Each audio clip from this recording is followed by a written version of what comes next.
And I remember Kibaki asking people, kichwa yako iko wapi? Ni fitina tu.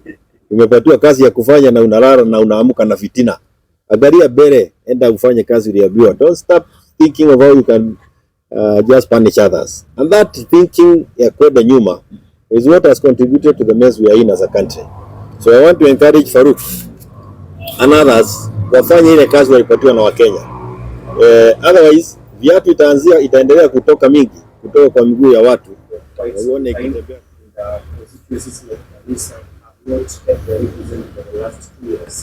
Don't you think that this move, I don't know what you meant by consensus, because as we speak, the process has entered the penultimate stage where the president is expected to nominate what jailer Kibet, then table the report to the National Assembly.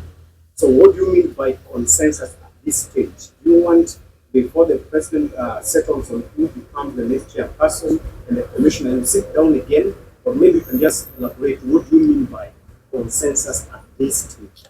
Secondly, on this move, slam the brakes on the constitution of IEC, which has dragged for more than 1 year now. Okay. I think what was meant to be achieved by NADICO is what we have done since 1997. That political parties have an opportunity to agree on who becomes the referee. So that is not a referee from one side of the game. It's a referee whom we have agreed upon. Na kwa sababu Kenya hii tunapenda kuongea mambo ya Arsenal na Manchester na Liverpool, I think we all agree, we all understand when you talk about the referee of the game. It is always necessary to ensure that the referee is not picked by one side of the team or one side of the playing unit. And the intended objective was more than one name was to be given to the president for the position of the chair. In fact, it is allowed the position of the chair and possibly the vice chair where there was need for concurrence and consultation and concurrence. And the issue was before he ceased to agree on that name, why is it not possible to have a discussion around the 2 names or 3 names that the panel arrived at, so that hata wewe mwenyewe ukienda kwa hii mchezo ya uchaguzi unajua kwamba huyu referee si referee wa kucheza kutoka side ile nyingine throughout the game. On the issue of time, we have about 28 days left, because the act is self-implemented. We do not want to spend the whole 28 days. Actually, we have 19 electoral areas that have been without representation for quite a while. Banisa is the worst case scenario, is the worst case that we can give as an example.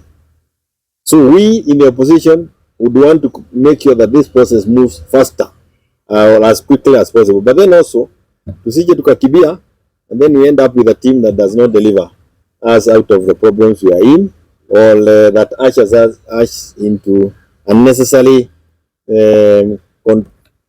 litigation come 2027. So in other words, you are requesting for the president to have a meeting. Just a quick meeting. Yes, it's a meeting that cannot take 2 days. We are not asking for facilitators. No. I don't want to say beyond there, but it is important that it happens. Even hata wewe Mkenya utafurahia kujua kwamba IEBC ni kitu tumekubaliana nayo. Sio mtu mmoja amekuletea chebukati mwingine. Yes.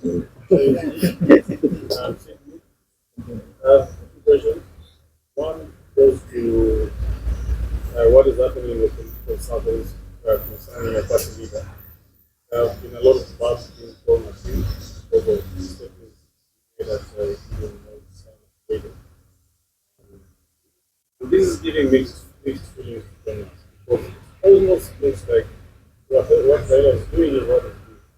Because people are saying that he has some people in government and he is out here criticizing the same government. So where does it stand on that?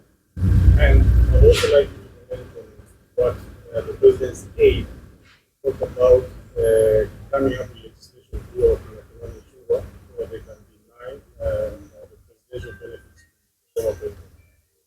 What is your comment on that? Starting with the latter, Even when we were in parliament, that issue of trying to slash the benefits of those who have served has been there over and over again. But that is a lot of talk, and nothing will ever happen. It's backing and just being a scarce. Kwa nini? Kwa sababu hii si kitu ambayo wewe ndio unapatiana. Ni sisi wa Kenya wote tulikubaliana ya kwamba those who have served in those offices needs to be facilitated in a given manner.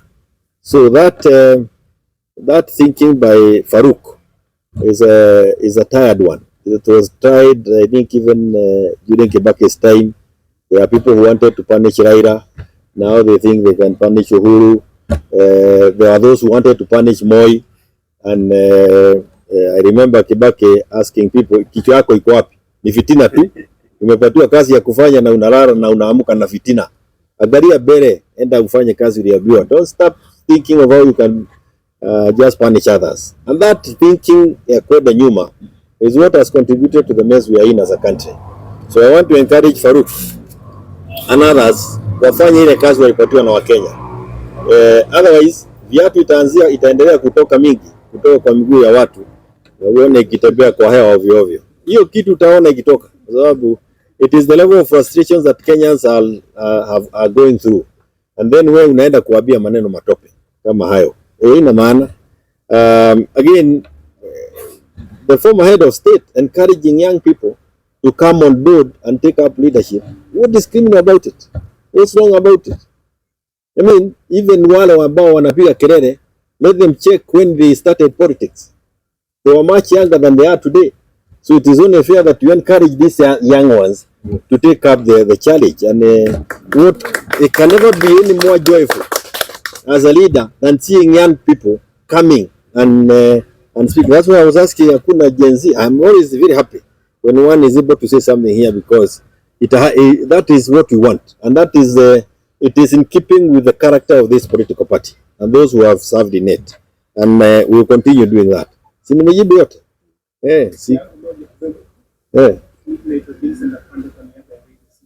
Yes. Ningependa kuona maoni kusikia maoni yako kuhusiana na bajeti ambayo inatayarishwa. Bajeti ya aliyekuwa rais mstaafu Kenyatta imekatwa kutoka na shilingi takriban milioni 94. Pengine hali hii inajipa kwa sababu ya siasa ama ni muhimu kukata bajeti ya rais? Nitasema tena, ukiongoza Kenya ama sehemu yote na fikira ya fitina, hauwezi enda popote. Kama kichwa yako inaongozwa na fitina, hiyo fitina utakujikuta inakukula wewe mwenyewe.